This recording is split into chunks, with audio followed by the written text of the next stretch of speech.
Hello, everyone, and welcome to the Literacy View. We have a really special guest with us tonight.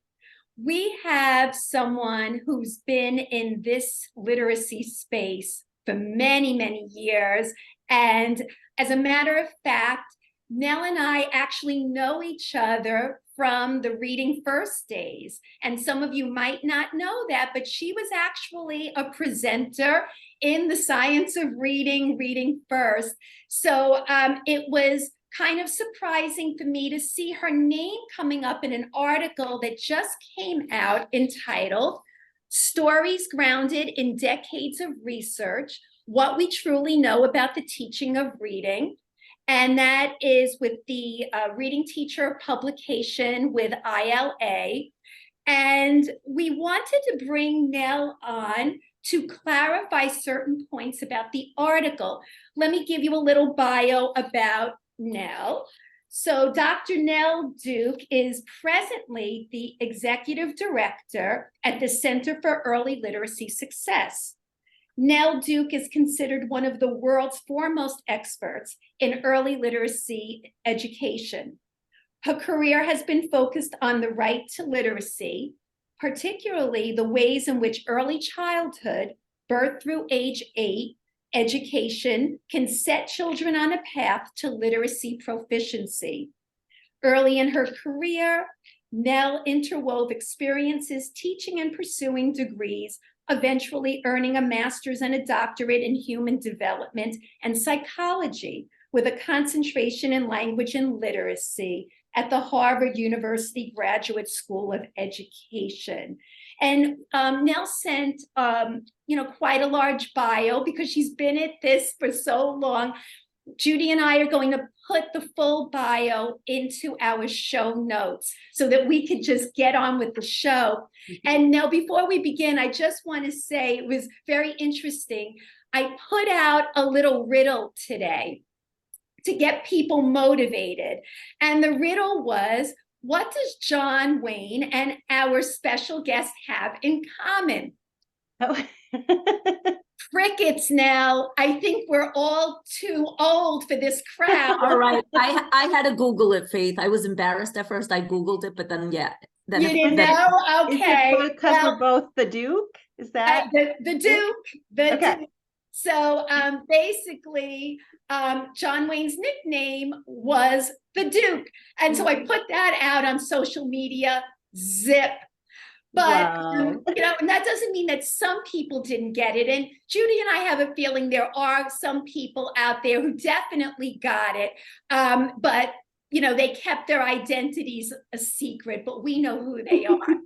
Anyhow, in any case, I just thought it was a cute way to introduce you. So let's get started. All right. So my first thought going to the article was that they mentioned phonics an awful lot in this article. And it said that SOR is only focused on phonics, Science of Reading is only focused on phonics, and this is educational malpractice. And, and then they had cited your name in the article. And, we just kind of want you to clarify your thoughts on this. Sure. Yeah. And thanks so much for the opportunity to clear the air or whatever with this whole situation. So for those who haven't read it, in the article, we're using the term article, it's really a viewpoint is the name of that part of the journal. So it's like an op-ed sort of, but long. In there's a table 1, and that table, let me get the wording so I say it exactly right. That table says it's researchers whose work challenges the science of reading. No, let me get it. Sorry, exactly right. Of course, I don't have it up. I think I might. Highly respected researchers whose Right. research challenges the science of reading. And my name was there. And that was quite a shocker because I was not aware that my work challenges the science of reading. I thought my work was part of the science of reading and part of interpreting the science of reading. So that was a shocker. And I was uncomfortable both with my placement in the table, but also what it said in the text about the table, which was even a little stronger.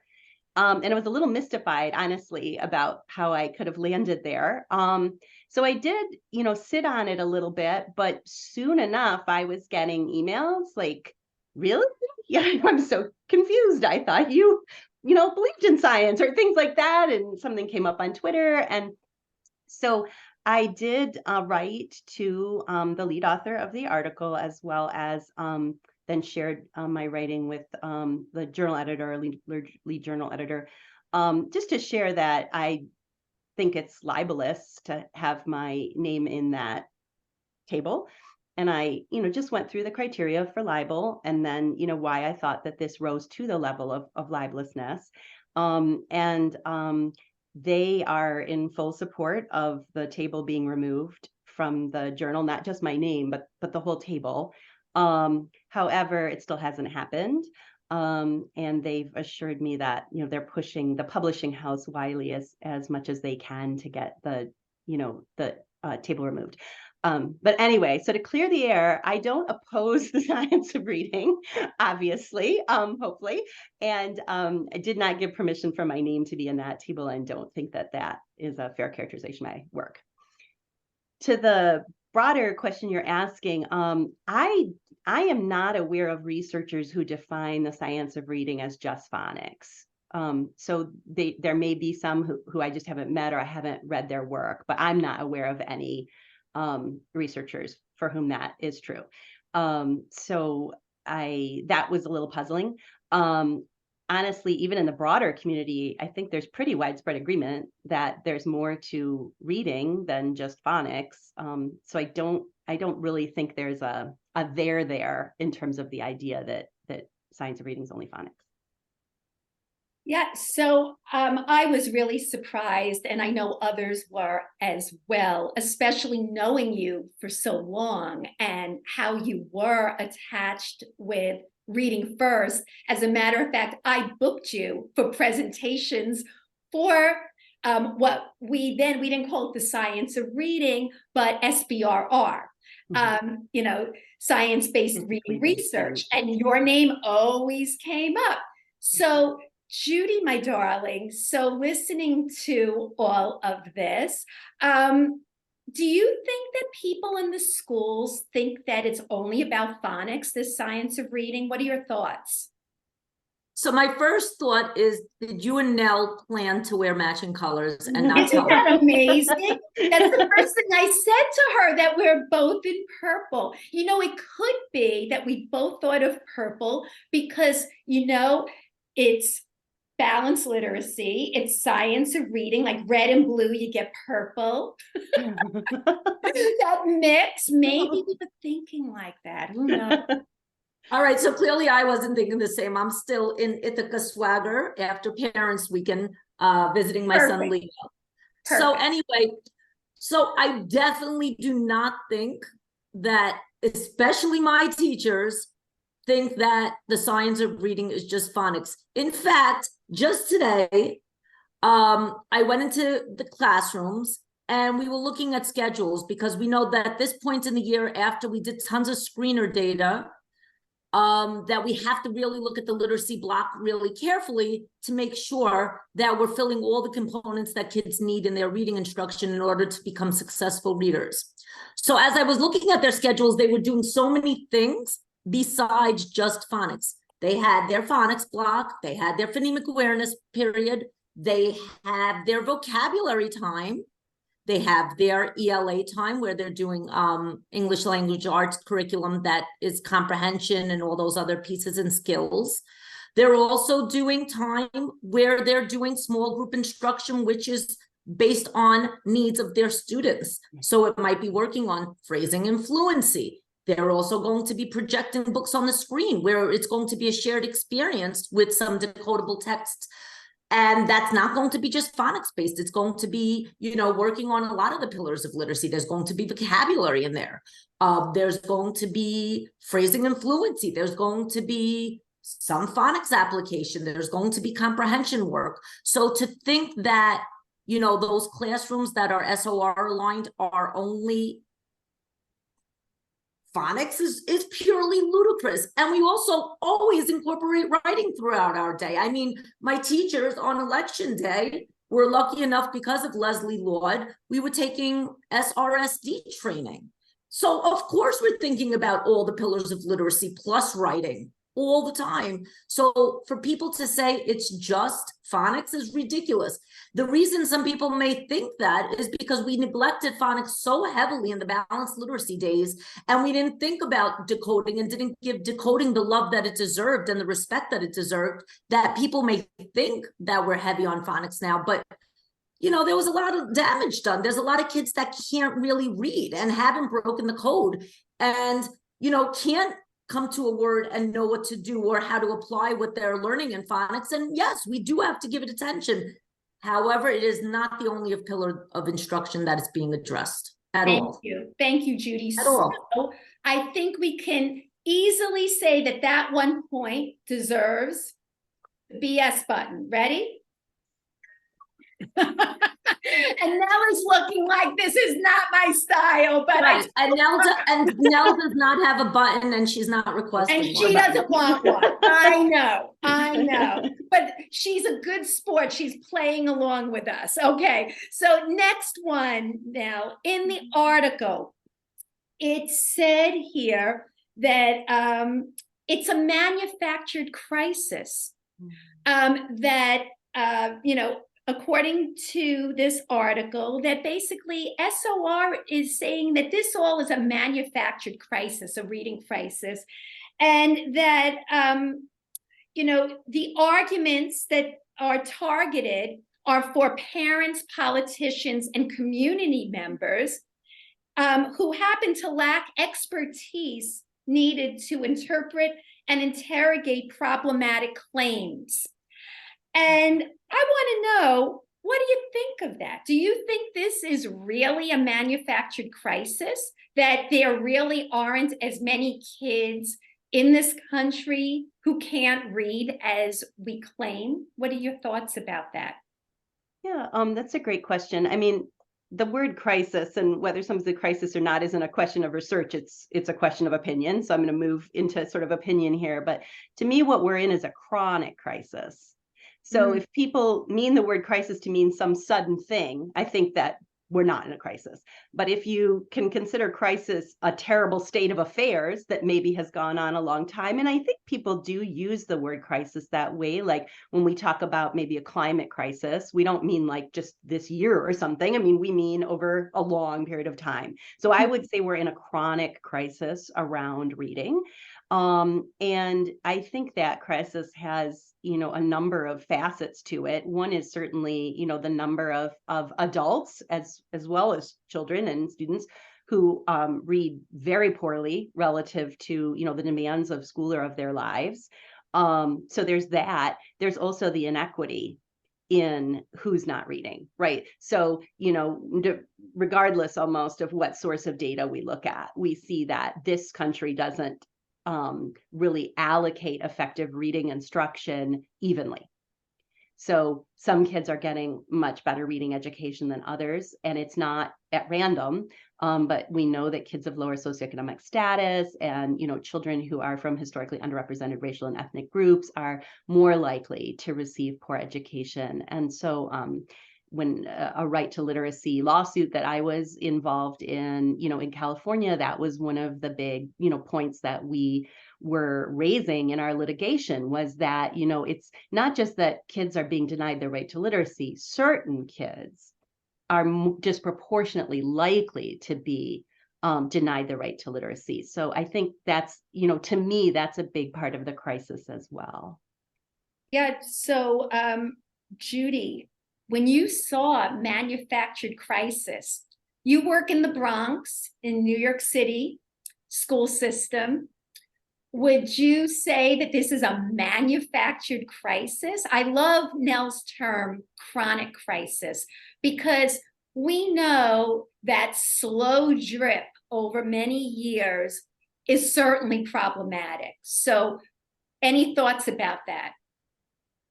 So unfortunately, I see data a lot, and that's my life, is looking at data and thinking about data. And dreaming about data or having nightmares about data. And unfortunately, the data has been pretty low in city schools for quite a bit of time right now.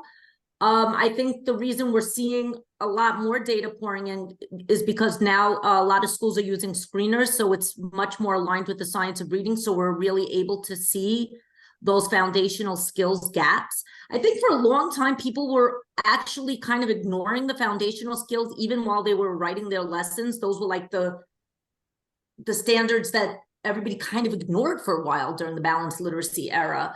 And unfortunately, the real truth is that for the last couple of years, even way prior to this school, I saw so many kids not literate, so many second graders that were about to go to third grade that could not read.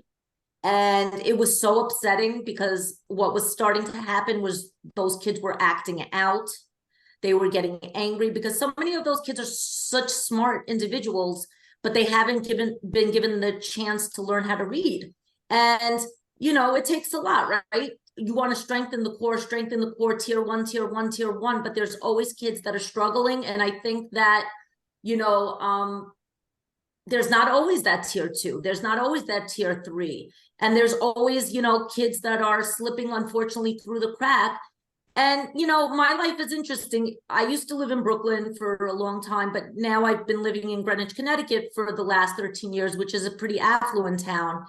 And I think parents here might be less open about speaking about their issues that their kids have. Like even recently, I posted something online about what is the curriculum that's still being used in schools. And because I got upset because a lot of my prior clients are reaching out because they did well over the summer with me when they were reading decodable texts, and now they're back to the classrooms. And, you know, some things have shifted. They have, you know, a phonics block and they have Heggerty, but they still have, you know, a certain program. And a lot of those kids are still really confused, even in the suburbs in a wealthy town. And on Saturday morning, where do they go? They have to go to Miss Judy, or where are they going on Tuesday after school? I think that, you know, it's hitting everywhere. I think that this chronic crisis is hitting everywhere. Faith is always busy with kids after work. I'm always busy. So clearly there's definitely an issue. I mean, there's always going to be kids, no matter what, that are going to struggle. But at this high proportion, something's not working right. So now I'd just love to jump in for a second Sure, to also sure. say that something we need to keep in mind is that in many systems, the screeners are just focused on literacy foundational skills. And of course, those are important and those are going to flag some children. But there are also children where that's not where their challenges are going to lie. And unfortunately, we don't have a robust system of screeners in this country at this time that help us pick up children for whom, for example, the issues may be that they really need a lot more support around vocabulary development or concept knowledge development or active comprehension strategy application. And so again, this notion that this is to me, a multifaceted chronic crisis. Another facet of it is that we're missing a fair number of kids. One study that I have been talking about a lot in recent years was a study that was conducted in North Carolina. Tara Galloway and Barbara Foreman and somebody whose name I'm forgetting, I'm sorry, did this study where they looked at a large number of kids in North Carolina who had not passed the state's third grade reading test. And they had a bunch of data on the kids leading up to, you know, from kindergarten and then leading all the way up to third grade on other assessments. So they could kind of see, well, what's going on here? And there's a long tradition of research like that, but this one was such a large study and fairly recent. So I'm just mentioning this one, but what they found is about a third of the kids who didn't pass the state's third grade reading test passed all the M-class benchmarks, including oral reading fluency, including in third grade. So on oral reading fluency in third grade, they're looking great. They were looking great on these screeners and yet still didn't pass the state test. Now it's a third of kids. So obviously that means that there are lots of kids for whom foundational skills is at least part of the issue, if not maybe the whole issue in some cases, probably.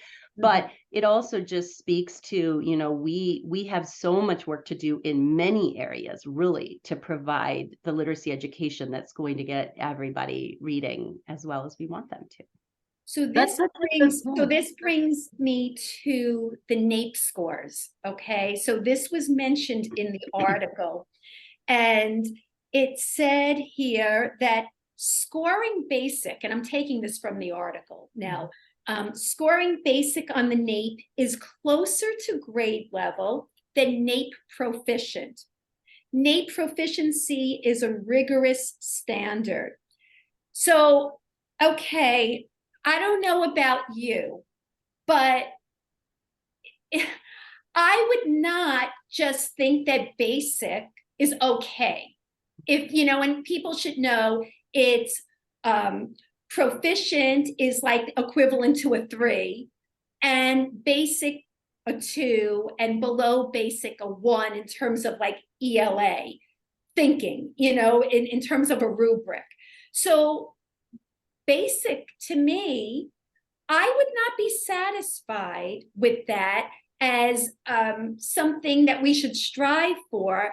And yet it said in the article that it sounds like it's too ambitious to expect kids to reach proficiency or a proficient level. And because there's no cut point or no true definition of what proficient is, that basic is okay. Am I reading that wrong? I know we discussed this with Dr. Michael Paff, and I agreed with him. I just thought, you know, if I were in that position, I wouldn't be satisfied with that for my own children. Why should we be okay with that for other people's children? Your thoughts now. Yeah, sure. This is the rare case, I think, where I'm a little closer to the article in terms of position, but let me sort of back up and provide a whole lot of context that I bet a lot of your listeners and you may not, you know, be aware of historically. Okay. So let me back way up just so we sort of your listeners can kind of level set on the whole notion of cut points. So if I said to you, I've just made a new assessment and this child scored a 23, is that a good score or a bad score? Well, it depends on what we're talking about. That's right. So a 23, if it's a 23 out of 23, then we can be sure it's a good score. But otherwise, we don't know. So it might be that a 23 out of 100, right? You'd say, oh, that's probably a really bad score. But in fact, if I tell you the mean score was actually 15, then all of a sudden, oh, well, 23 looks pretty good, right? So scores they're not imbued with a meaning or a property by themselves. We always interpret scores in relation to, you know, the cut points that we set, the meaning that we ascribe to the scores, right? Okay, so there are different ways that cut points get set, as you probably know. So for example, in state tests, there's often a standard setting committee. It usually will have one or more psychometricians on it, people whose whole, you know, job is the science of measurement and so forth. And they'll often have teachers on there or other leaders in the community. And they will work together to decide what's going to be proficient on this test. How many things do you have to get right to count as proficient in this state's reading test? Okay, can I stop you a second? So what does proficient mean then? So that's a good question. So I'm getting there. All right. I'm slow rolling it there. Okay. So what happens is in that state, that group has decided that proficient means you've gotten X number of items correct. And that can change. So for example, in Michigan, where I am, I talked to the head of the state standards cut point, you know, setting score, and he let me know that for a period of years, you couldn't compare them. They were setting new cut points every year. So you couldn't even look at the data from one year and the data for another year and know whether kids, you know, actually be able to compare to see whether kids were doing better or worse. So the whole cut point, it's sort of a hidden part of the system, but it's a very important one because what proficient means is determined by that group of people sitting around the table. You could have a group of people sitting around the table whose idea about proficient is much lower than yours. So they're calling kids proficient that we would say, oh, just based on our belief, those kids probably aren't proficient. a lot of that happened before Common Core. So you might remember that there would be states where like 70% of kids were proficient on the state test, according to the state test proficient. And then on NAEP in that same state, it was 30%. Well, so, who's right? So we know that scores you can't interpret in a vacuum. You have to interpret them based on who set the cut point and what was the meeting that they were basing that on. Okay, so now let's go to NAEP. So how were those NAEP categories set? Well, those were set many years ago in the early founding of NAEP. And when they were set, they intended basic to be close to grade level. And they intended proficient to be aspirational, like more than grade level. And that's why it says on the website, proficient is not equated to grade level. I'm assuming you know Mark Seidenberg's work very well. If you read Mark's book, Language at the Speed of Sight, he has a section where he explains very well why NAEP's proficient is high. What he does is cite some research, which is another way to do this, right? Where you look at other nations' proficients and you see how do those proficient definitions compare to NAEP, and NAEP's is high. So it is high. And that's really true. Basic is a little low, probably, based on, again, these international comparisons. So probably, what we want to think of as proficient, our aim for kids as at a minimum grade level, it's probably above basic and below proficient in NAEP terms. Interesting. Yeah. So it's an interesting history. And for those people who want to know more about this, some of the people were, to, quote Hamilton, in the room where it happens, the people who were at that original, meeting where they decided which words were going to be used, because of course they could have used other words, right? Who decided basic, they've written about some of that history and about, how those decisions were made. I personally think the decisions were super unfortunate in terms of choice of term, because I think when most of us hear basic, that doesn't sound, I don't think, most people don't aspire to be a basic cook or a basic mom or a basic, that is not a term that I think we really, associate. And I think proficient is a term that, we tend to think like pretty good at, like I'm a proficient, whatever, right? So I think the choices of words were unfortunate, but it does, historically, and also again, please do read that passage in Mark's book. Just like it really is the case that proficient in NAEP is a little high. Interesting. And I have the book and I did read it. And yet, I guess, how you focus on different things. Yeah, sure, of course. Honestly, that's not my thing. Yeah, it was just one little, Right. And I really don't remember that. So thank you for pointing that out. Judy, this reminds me of what they're doing in New York City, like dropping the bar, and how that the short responses weren't, the extended response magically disappeared. Yeah, like just certain things where, all of a sudden, rather than the expectations for kids. I think it was because of COVID.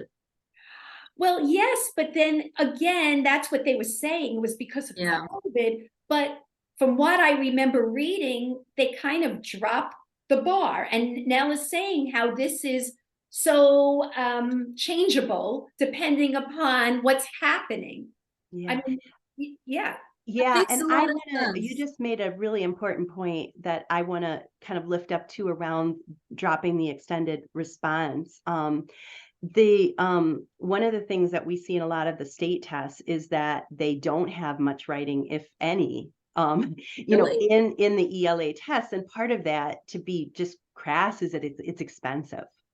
So it's much more expensive to elicit and score the writing. And that's one of the reasons that you will see states drop it.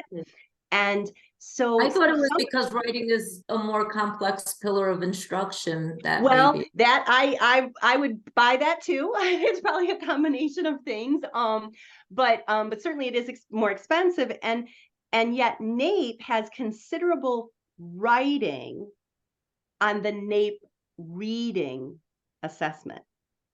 So people may think, oh, wait, NAEP reading, they're all just reading. But no, there's lots of written response in NAEP. And so I suspect that for some of our kids in this country taking NAPE, that's one of the things that's really throwing them for a loop as well, is the writing that's required on the assessment. And I pretty much would put money on the idea that all three of us really want to see a lot of writing on assessments and are concerned about assessments dropping that component. Yeah, well, Judy just mentioned about taking this writing professional development, and I'm also on board with Leslie Lord's Think SRSD work. As a matter of fact, we just recently had Karen Harris on. We didn't release that episode yet. That's coming. Oh, good. And that was a banging good episode. So I hope everybody watches that. That's going to be coming out soon. Judy, let's hear a little bit about what's happening with writing in the New York City schools. So is that like something that they're getting more on board with? Do they see that as a crisis? So I think that teachers are very frustrated with a lot of these new curriculums that are rolling out. It feels like in some of them, there was so much attention to the reading, but that, some of these publishing companies release things quickly and there wasn't as much thought put into the writing. That's how teachers are feeling right now. And, there's things out there like SRSD, and then there's the Writing Revolution, which some schools like also, but that's not very easy to implement, different things into a curriculum. Teachers are just learning these new curriculums and they're struggling. And, because a lot of kids are struggling to still break the code, there are definitely a lot of kids that are still struggling with writing. And I think that, a lot of the writing that I'm seeing is just short responses to prompts, short responses to reading prompts. I think that, what's really important to keep in mind is how important the gradual release model is in the writing process. I think for a long time during the balanced literacy days, there was a lot of writing for joy, and that was wonderful to be joyful, but there wasn't enough modeling and showing how the brain thinks out loud when you're writing a response, or looking at, like Leslie's SRSD has samples of mentor texts, and really looking deeply at those mentors, not just, oh, this is a 4 or this is a 3 or this is a 2 or this is a 1, but really looking at the craft of writing and what that means and how to structure your writing and what does a great topic sentence look like, and how do you really, persuade somebody or inform somebody or entertain somebody and do the craft well. I think that there's a lot of people in the field right now that are just not there, because a lot of their kids are struggling to read, which means they're struggling to write, which means teachers are struggling with it a little bit. Yeah, so not just the kids struggling, it's everybody's struggling. Right. And then, then you'll see a lot of pictures. And you're not going to only see pictures in first grade, in kindergarten, you're going to see them in first grade. And then, you have to push harder than just a picture. And then, they're struggling. Schools are struggling with the writing. Kids are struggling with the writing. Yeah, I definitely also wanted to go back to the comprehension piece that Nell mentioned, if I could just for a second as well. So Nell, you mentioned a really good point. You mentioned that we do a lot of those, screeners now for, the foundational skills. I know that there's different pieces on Acadians that I'm looking into more, like the Maze and the RAN, which I am not as familiar with yet. So, I think that that's the one thing that some people might miss from, should I say it, running records, because in the higher levels, they felt like they were asking a lot of questions with the kids and that there was a deeper dive into comprehension. But a lot of running records are no longer in the classrooms, and we know they had to go for many, many reasons, right? But what is the replacement to really get a good grasp on? Because there are kids that are struggling with other areas, and we shouldn't be mistaken that kids are only having trouble breaking the code. There's kids that broke the code that probably have no idea what they're reading. I know that there was something that one time, Esther Klein-Friedman in New York City schools, she said, make sure that if you're using something like the SLOSN, which looks at decoding, make sure you also use something like the IRI, which was the informal reading inventory, to, you know, get a gauge on comprehension. But I don't see that much in schools. So how do we make sure that we're not missing the boat on things like comprehension as well? So yeah, I think that's a great question, because that comes up now a lot. So if we're not using running records, what then are we using? Yeah. Yeah. No, really appreciate your questions. And I just want to like separate out two kinds of assessments. So you know, for screening purposes, or, you know, you sort of beginning, middle, end of year type of purposes, there's an assessment, unfortunately, just recently went out of print, but like Lexia Rapid, if you ever heard about that, which was developed originally in Florida by researchers there. What that had was, yes, many, you know, literacy foundational skills tasks, but also had some semantic tasks as well. And so what that would do is flag some kids where their issues may be in part or heavily in that area. And, you know, as you've mentioned, you know, some of the test developers have like at least a maze type of assessment, or something where we're able to start tapping into some of the more comprehension oriented pieces. There are also a lot of language screeners, and those, you know, really need to be in the mix, I think, as well, as we, you know, try to uncover what the challenges are. So that's kind of in that screening or like more formal assessment realm. I see running records as over in more like a formative assessment, informal, you know, unstandardized kind of bucket. I personally don't advocate the use of running records, but not to plug my own thing, but colleagues and I developed something. It has a very nerdy, researchy, not good name, but it's called the Listening to Reading, Watching While Writing Protocol. And people can find it free on my website. And it's just a tool that you can bring with you and do anytime a child's writing or reading in the classroom. It doesn't require a special text or a special, you know, kind of set of procedures or anything like that. And it's, you know, a way to, it has like little checkoffs for some different graphophonemic patterns. So, you know, you're tracking what are kids having trouble with. Oh my gosh, you know, the kids are really consistently missing these consonant clusters. You know, I need to double down on that. Or I'm seeing a lot of, you know, reading difficulties when it's a CBCE word. I'm going to double down on that. So there's sort of like a part to look at the patterns in the kids' reading errors where it's really focused on, you know, their graphophonemic knowledge. And then there's also a part for, are we seeing any signs that kids are monitoring their comprehension? So we list several different signs. You know, there's lots of different ways you can see if kids are doing that or not, right? So you can check those off. And then there's a place to look at their spellings. There's several different aspects of comprehension listed. We were very lucky to get permission from Professor Tim Rosinski to include his multidimensional fluency rubric in the tool. That's on page 2.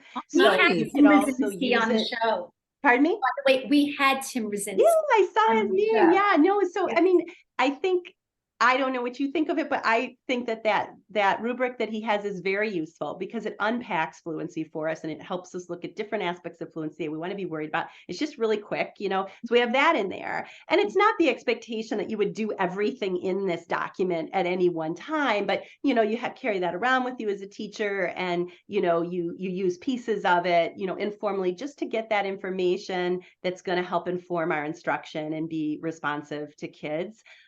It was very, back to your writing point, it was very intentional that we included writing as well as reading in an integrated fashion in the tool, because, you know, it's very useful, for example, for us to see the spelling in relation to the decoding. Yes. You know, to see, right? I know you both, I'm sure, do that all the time. Mm-hmm. And that brings me to something I just wanted to say about the writing piece, which is, you know, we know so much from research about effective writing instruction. And if people haven't looked at it, I think the What Works Clearinghouse, the Federal What Works Clearinghouse practice guide on developing effective elementary writers, the lead author of that practice guide is Steve Graham, who along with Karen Harris, developed SRSD, self-regulated strategy development for writing in the first place. But it's him, it's other respected writing researchers, and also practitioners were on that panel as well. It's a great tool to summarize what we know about effective writing instruction. Judy, you already mentioned something that's really featured in that tool, which is the gradual release of responsibility and how that's applied to writing pedagogy. They have a nice table right in the tool about that. Anyway, one of the things that you can get from the tool that you mentioned when you talked about mentor tasks as well, and that we see from a lot of research is, writing instruction helps reading, reading instruction helps writing. And when we have them relate to each other, we get more power.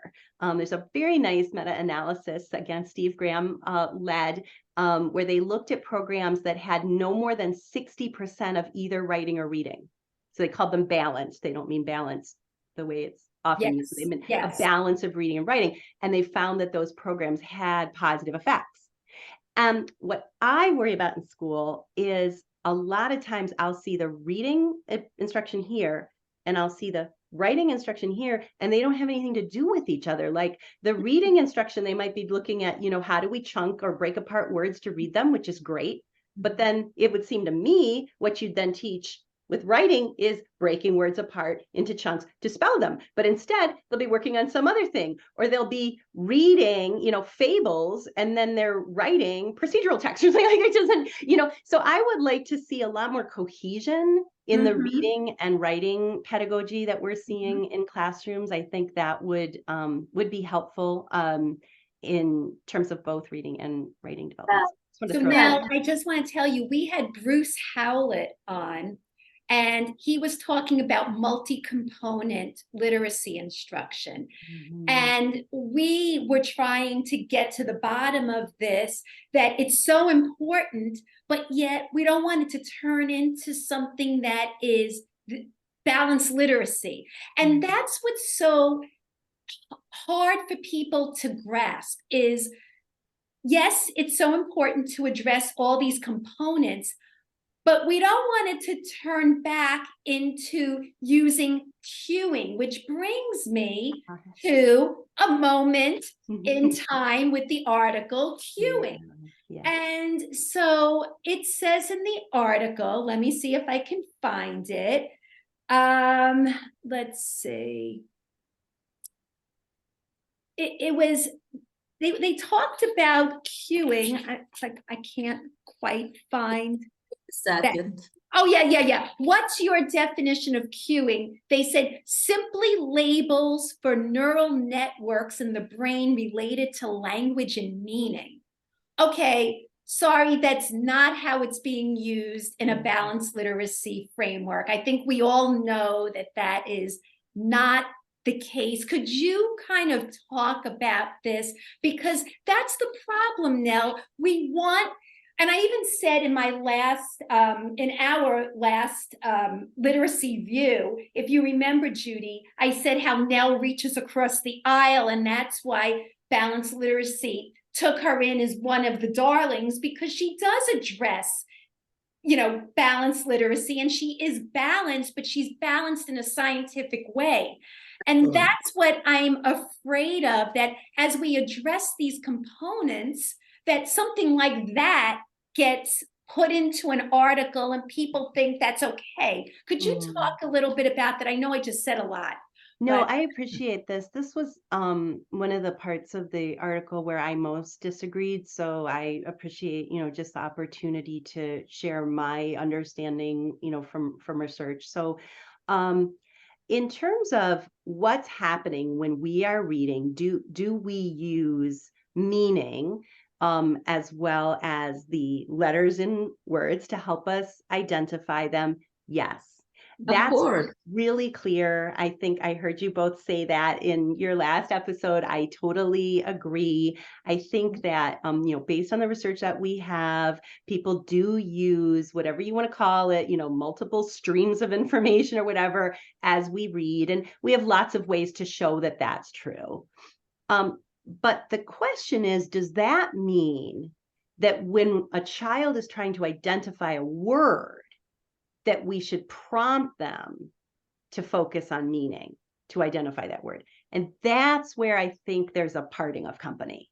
So for me, when the task is identifying a word, the focus of our, whatever you want to call it, our cueing, our prompting, our instruction, our coaching, the focus of that needs to be the letters in the word. And I'm saying that, just based on the research that we have to date. I wish we had more research in this area so we could all, kind of feel a greater degree of confidence, because this is doable research. You'd randomly assign kids to different systems of prompts, and you would see who has the best long-term outcomes. And surprisingly, that's not work that's been done. But based on the research we have, there's several reasons why I think we want to keep kids focused on the letters when we are prompting them to identify a word.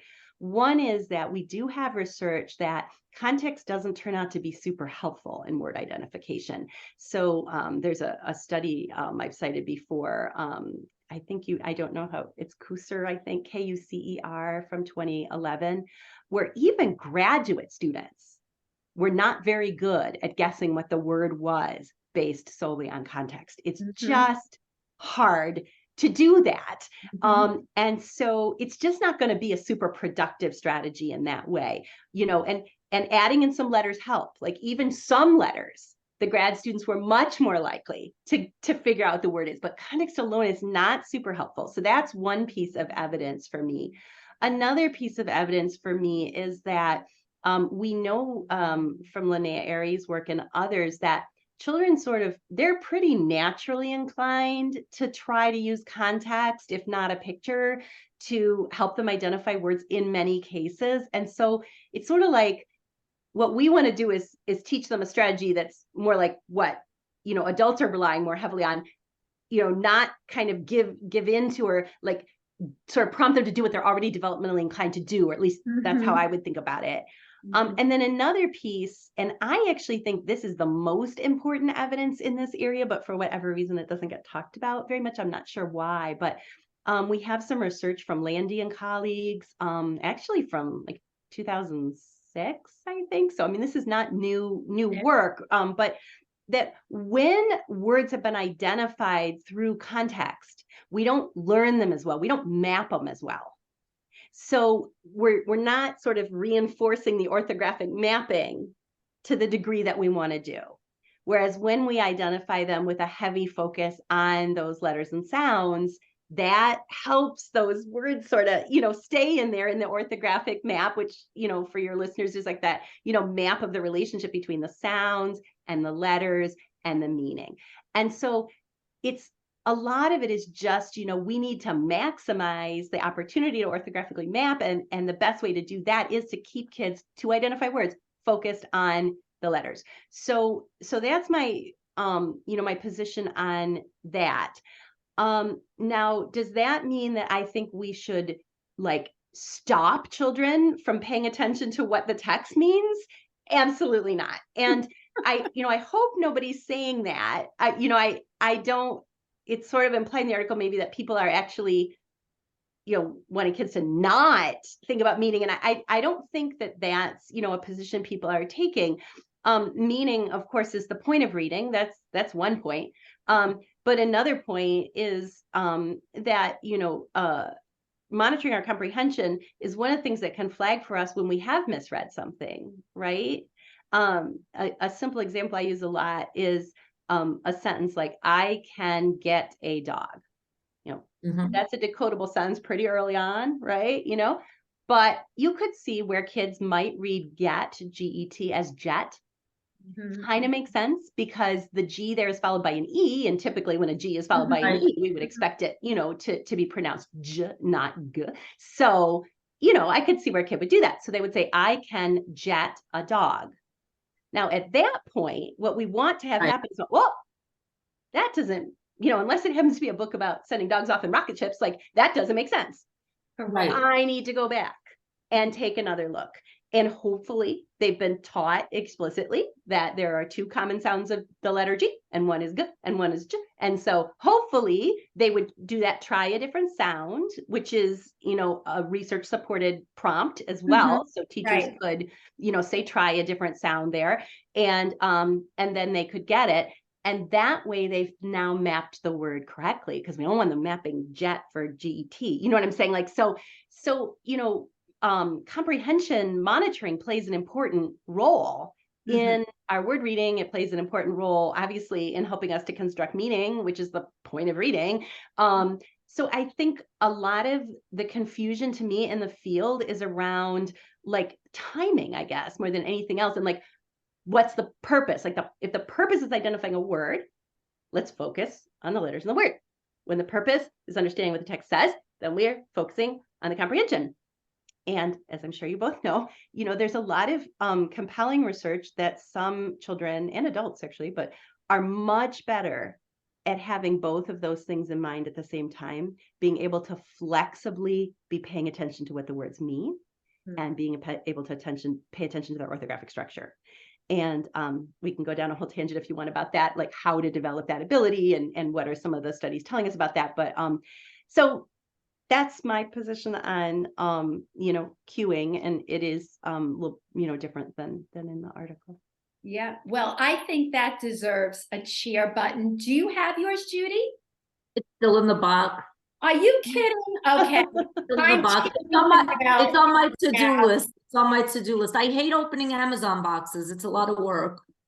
I did want to just say thanks for the cheer button. That's cool.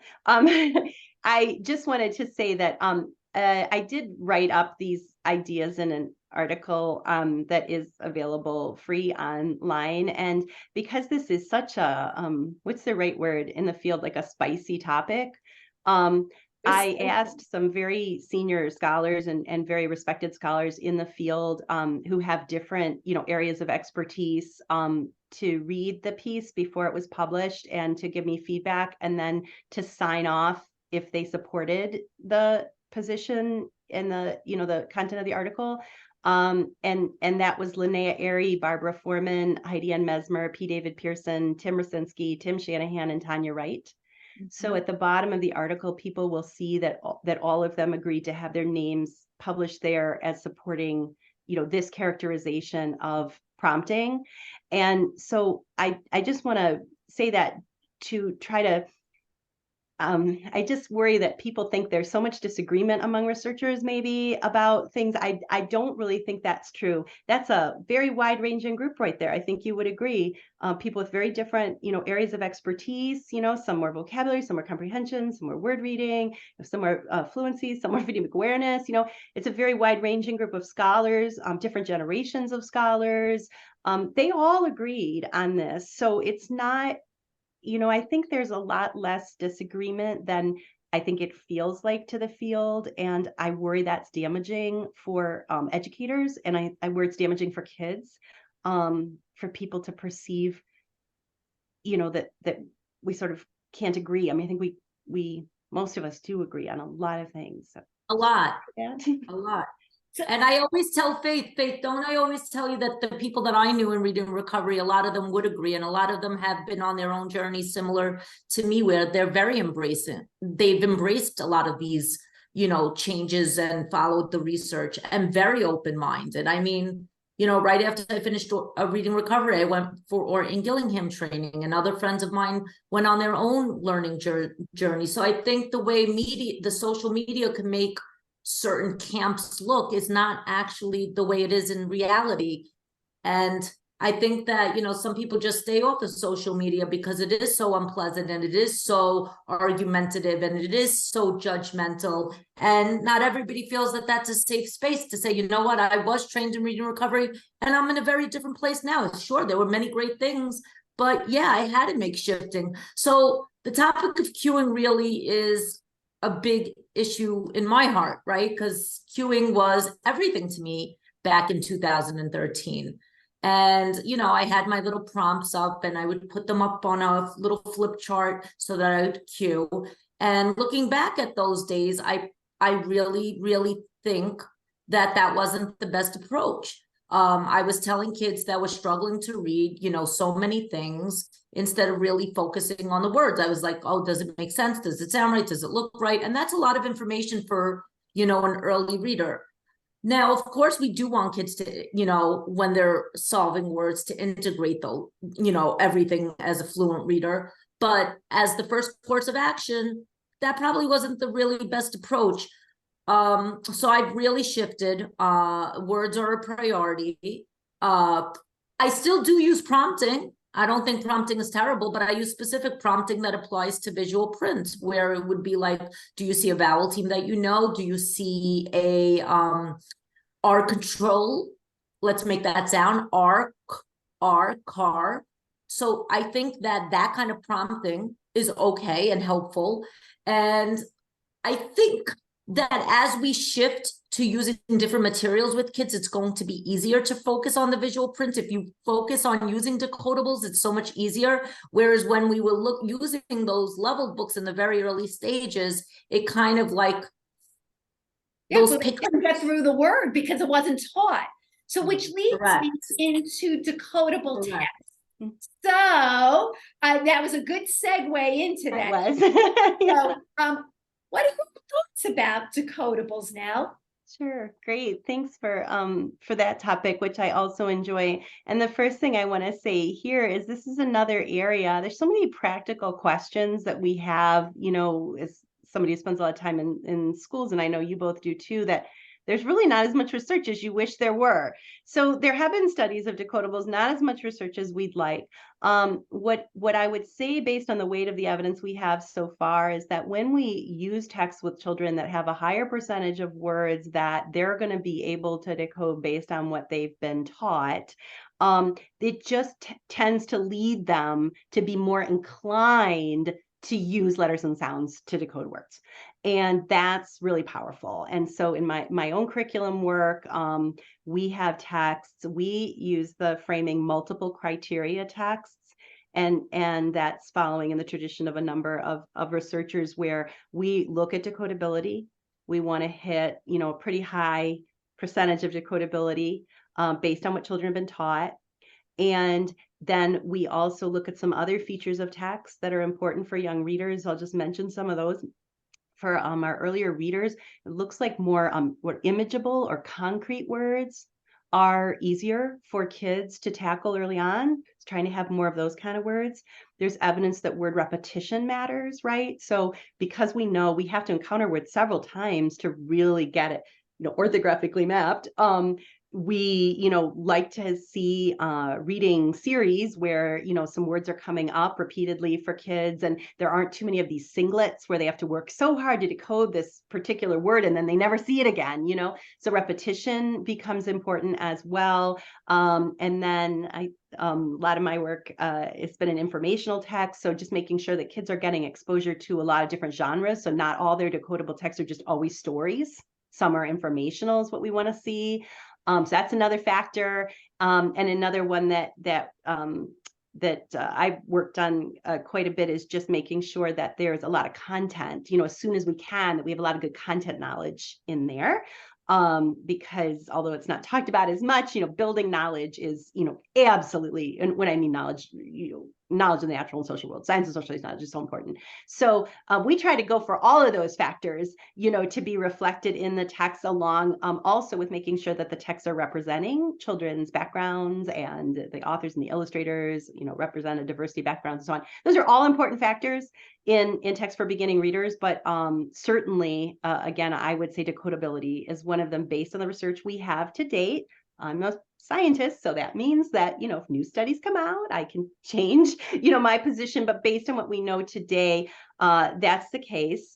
I am pretty concerned about the quality of some of the decodable text that I see out there today, honestly. And I'm a little bit worried about some of the confusions. Like people sometimes seem to think a text is either inherently decodable or not. Decodability is all based on what you've been taught to date, right? I know both know this, but just for your listeners, so a text can be decodable for kids at one point in a scope and sequence, but not decodable for them, 2 months before that in the scope and sequence. So these things always have to be in alignment. You know, for me right now, Shakespeare is a decodable text. Right. It's Exactly. just, where are you, you know, in your, you know, journey of learning letters and sounds. So, so I think, you know, be helpful for the field, I think, to get a little bit more knowledgeable about decoding, decodable text, decodability. And also, and I think you might have said this on your last show, just, it's also, they're not forever. Right. You know, the Do ones Short where window they've been of written time. with And heavy, didn't you a say small that? window, Yeah. a short window. That's funny. Faith, I actually said that I actually ran a PD this morning on, you know, decodables, and that was one of the things. I quoted Wiley Blevins, short window of time.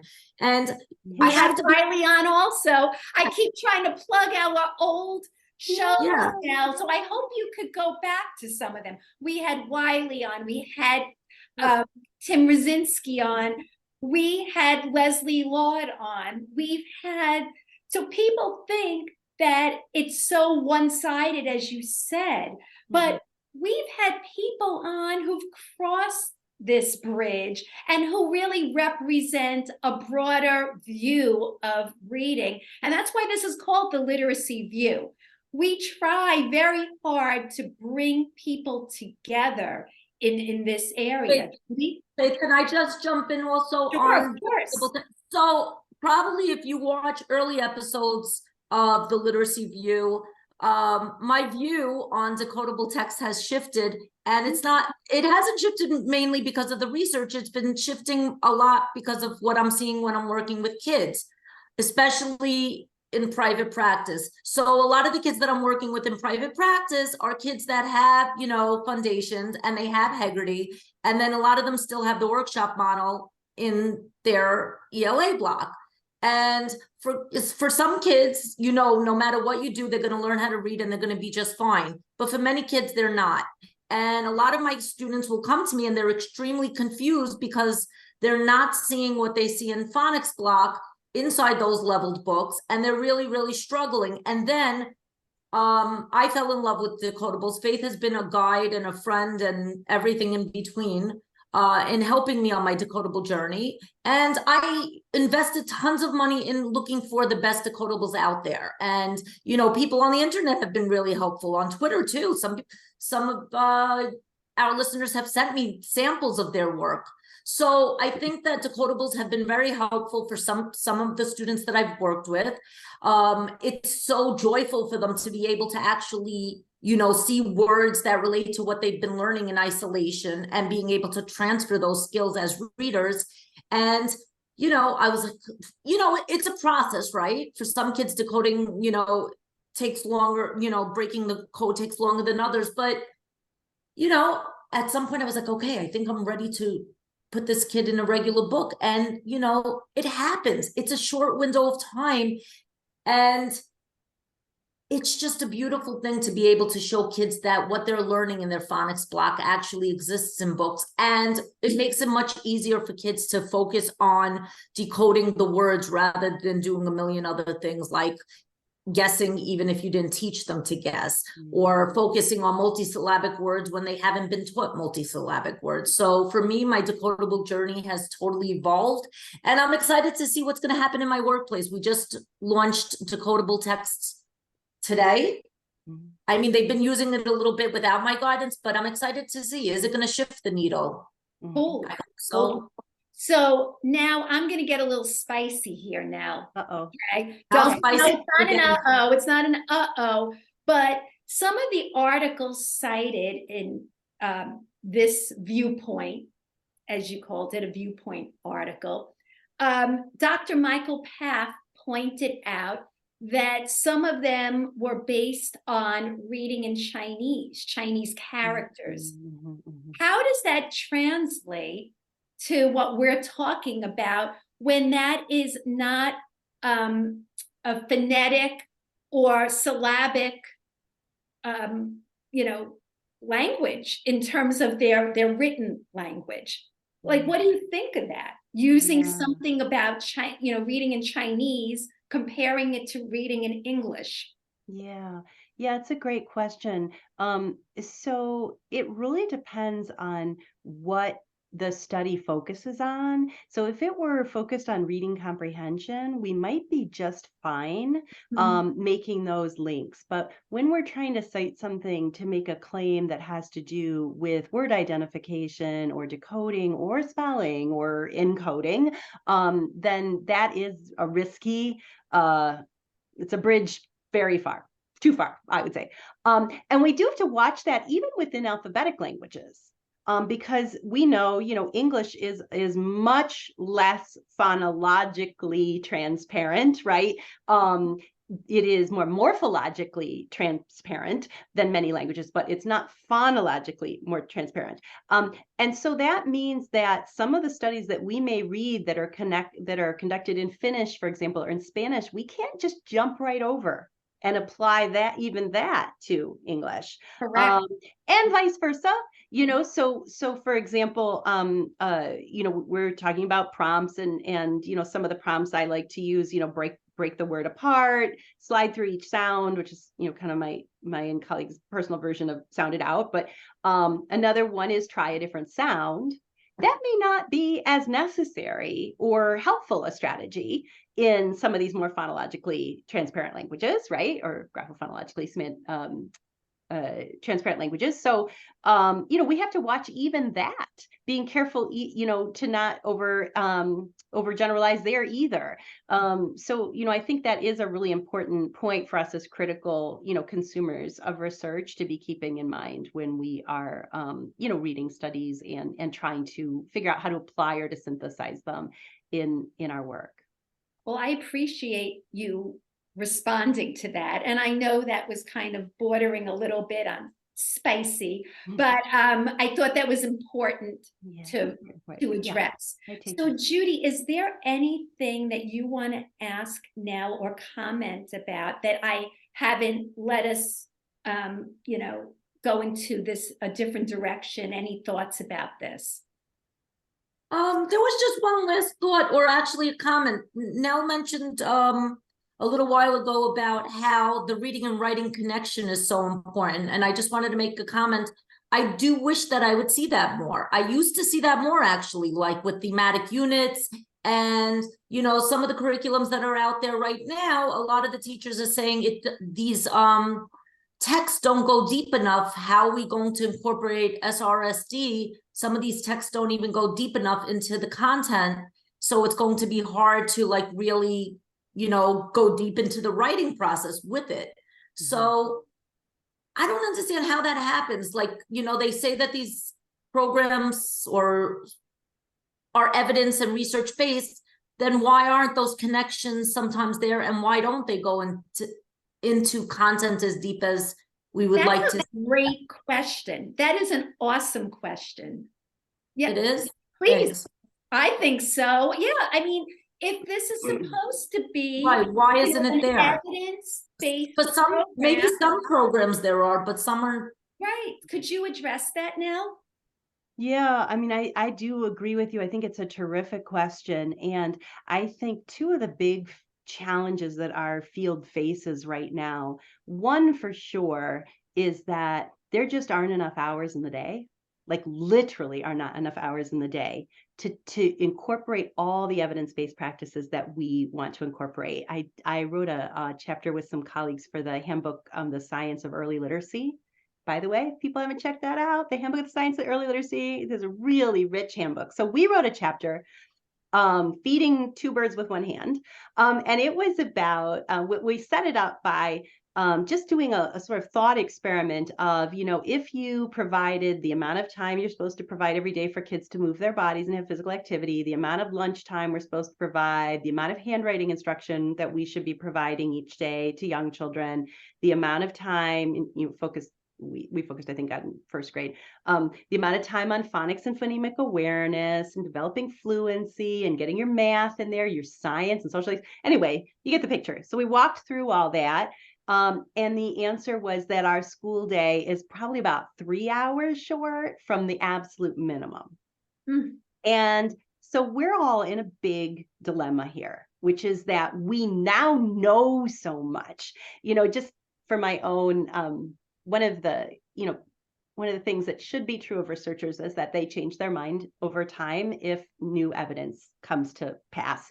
And I'll just say that one example of a changing mind moment for me was that I didn't used to think of morphology instruction as something you would do with young, with preschool K. I kind of thought of that as, that comes later, teaching morphemes or, specific morphemes or meaningful pieces of words. And I now know that I was wrong about that. Recent research has really shown us that even in preschool, morphology instruction can be very helpful. So I've, changed my mind based on sciences. That's what scientists do. So good, just general note for everybody. So I changed my mind about that. So like now we add that to the list. And it's just like we learn more and we learn more and we learn all these things that help children. And there's not enough hours in the day to do them.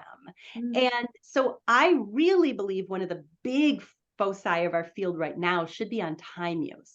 On, what's the best way to use the 6 hours we have? How much of it should be devoted to what? What are kids' long-term outcomes when we distribute time this way versus this way? And there's just not nearly enough research that guides us in that area. So I think that's a big challenge. And I think it speaks directly to your question, because I think what happens is when people go to make curricula, yeah, they pick some evidence-based practices and they leave others out. And you get this situation where, like, here's an example of a really important evidence-based practice, making those reading writing connections that got left out, right? So I think time use is a big challenge. And then I think an accompanying challenge is, how do we use a structured approach to teaching literacy where we are making sure we're explicitly and systematically teaching many important things, letter-sound relationships, comprehension strategies, morphemes, et cetera, et cetera. How do we do that without chopping our day up such that each of these things are taught in isolation? And that's, honestly, I'm seeing a lot of that these days in the reading and writing, as you already pointed out, but not just in reading and writing. I'm seeing that happening in a lot of areas. I'll pick on phonemic awareness and phonics. So a lot of districts in this country have Haggerty for phonemic awareness, and some other program, could be foundations or a number of others for phonics and spelling. And the thing is that we've known for decades that phonemic awareness instruction is more effective when it incorporates letters. For decades, we've known that. I mean, that was a conclusion of the National Reading Panel. So that was in 2000. Yeah. And I have kept my eye on that research literature since, and I have not seen studies that contradict that fundamental position. Research continues to suggest that we should be integrating our phonemic awareness and our phonics and spelling work. But we have all these schools where they have separated it out. So that's less effective for kids. And it's also taking up more time, right? Like you can more efficiently teach these if you teach them in an integrated fashion. So I will pick on Haggerty for a minute. That is a program that is all, for people who know, it's all oral. So it's not taught with letters. And so that's not aligned with research. No, I think they did make some updates. I saw they did. I was just about to say that. To their credit, they did what we all should be doing, which is when we learn new things, we make the adjustments. So to their credit, they are adjusting. And I really appreciate that. But the version of it that was so widely adopted, according to EdWeek, is the most commonly adopted program in the sort of wake of the increase in attention to, science of reading as a phrase, right? It's also a program that hadn't been tested in research, except in one study, which isn't published yet. As far as I know, it's still not published. But in that study, what they found was that it increased kids' phonemic awareness scores on, screener-like assessments, but didn't transfer to word reading. Right. Wow. Which is exactly what I see when I'm in class. Right. So I say all this again, they've changed, so I'm not picking on that program particularly. Right. What I'm trying to say is that a common response to the messaging that people hear around effective reading instruction is to chop things up into little pieces and teach them one at a time in isolation. And A, we don't have time, and B, it's not really that effective. But the trick is, how do we keep them integrated but not let one get lost? And I really feel like, along with how do you use time effectively, this is a big challenge for our field is how can you integrate without losing? How can Well, you support the reciprocity, say, of spelling and phonics? How do you mhm. support that reciprocity? And we do know from research again that when you teach spelling along with phonics, particularly for kids who have dyslexia or at risk for dyslexia, it's much more effective. Really wonderful meta-analysis Emily Solari and others did that showed that. So how do we keep, I might have been a systematic review, I can't remember, either systematic review or meta-analysis. Anyway, how do you keep all those balls in the air, maintain your explicitness, maintain your systematic scope and sequence, but at the same time, have that kind of integration and, you know, more efficient and effective time use? I think those are two huge challenges for us all to be grappling in research and development. So Nell, you're now involved in a birth to 8 curriculum that's fully aligned to research. I would love to end with that because I think people need to know this has been such an amazing conversation. So many nuggets, so many important points highlighted. I think people would want to know what you're up to. And just to let you know, and the audience, of course, know that you were such a good sport on coming on at the last minute. Judy and I have been doing breaking news, and this article was breaking news. And since you were part of it, you just jumped right on it, and you're using your time to share Friday night, on a Friday night. On a Friday night, we are spending our Friday night with Nell Duke, and I have to say it's been amazing. Well, so thank you. I do really appreciate the invitation because I think, you know, I was, you know, pretty deeply troubled and sort of taken aback, you know, earlier this week. And it's nice to end on, you know, a better note than the week started on for me. So I really do appreciate, you know, that very much. And also just, you know, the engagement with these great, you know, questions and topics. And thank you for the opportunity to say a little bit about the work we've been doing. So I co-lead a large team of researchers, curriculum developers, and teachers, former and current teachers, developing an OER, so this is free, an OER birth through age 8 full day curriculum. And so, you know, just a minor little project, right? Minor little project, no way. It's called Great First 8, and you can learn more about it at our website, greatfirst8.org. So we were trying to address a number of problems that we saw in the curricular landscape. And I think there are a lot of wonderful curriculum materials out there. I'm not trying to, you know, denigrate anybody's curriculum materials. I think, you know, everybody's, you know, making important contributions. I think there's more awareness of the importance of high quality instructional materials. And so that's all wonderful. But for us, what we were trying to tap into as our highest priority concerns, one was just the lack of continuity in the U.S. education system from birth to 8 in the curriculum and experiences that children have. It's so choppy for kids. They very often have a different curriculum in toddler than preschool. They may have a different curriculum from 3s to 4s. And then, you know, by the time we get to 5, you know, into K1, 2, I think, as you well know, you know, teachers are juggling a phonemic awareness curriculum, a phonics curriculum, and spelling, usually, hopefully.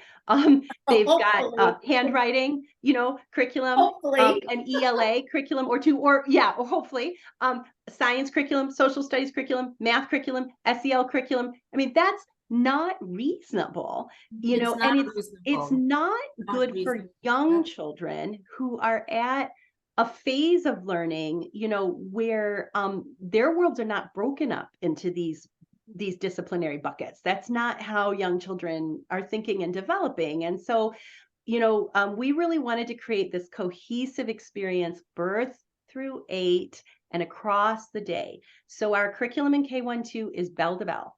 It has SEL, science, social studies, literacy, both literacy foundational skills and other aspects of literacy, math, and we also address social justice standards. So it's really meant to do the whole kit and caboodle.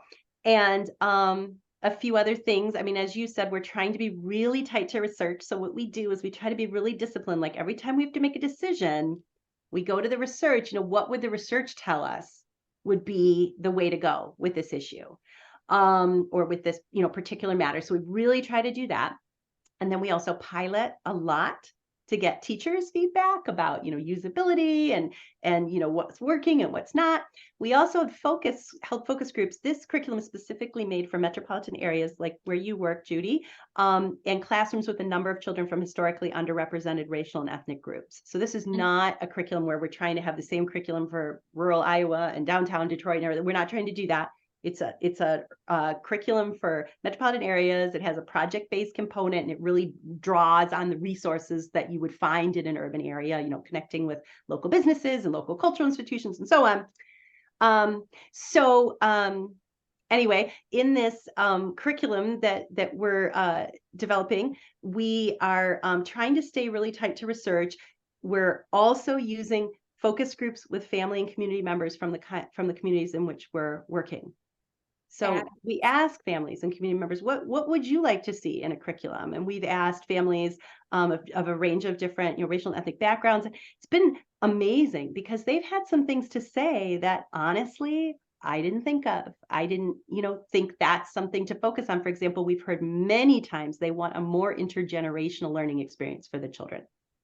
They don't like that in their homes or their communities, we've got aunties and the cousins and the younger kids and the older kids, and kids are taking care of each other. And, there's all of these different generations of family together. And then they feel like kids go to school and they're chopped up into these small little age groups, and they don't have interaction with, people in other age groups. And so in our curriculum, we have a lot of experiences where kids will do things like, write texts for younger children, or write things that they share with seniors at a local senior center and things like that. So we're trying to, really enact, some of the vision and aspirations that family and community members have as well. Anyway, I could go on and on, but the main point is we are trying, to build a curriculum that addresses some of those issues in curriculum. And we're about 2/3 done. We have our infant, toddler, and kindergarten curricula are, out, released.